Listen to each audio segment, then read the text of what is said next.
We're in the Pyrenees at the start of our 4-week family summer alpine road trip, and we're just hiking up to a lake today.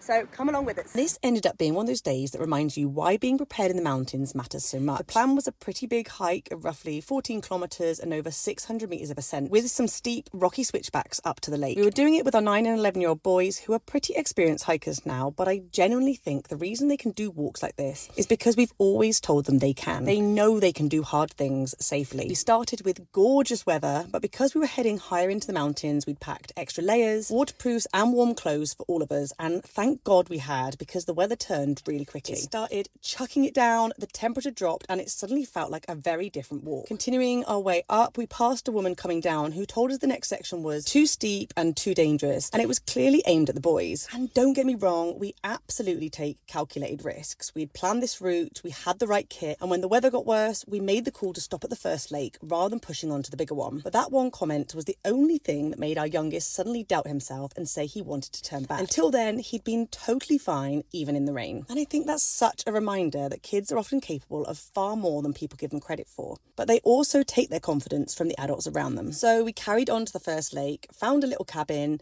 ate our sandwiches, added more layers, and then started heading back down. Obviously, just as the sun came out again, because mountains. Then it was straight back to the campsite for a pool reward, dinner at the on-site restaurant, and a chilly but refreshing night in the tent box. So yes, kids can absolutely do hard things, but in the mountains, confidence and preparation have to go together.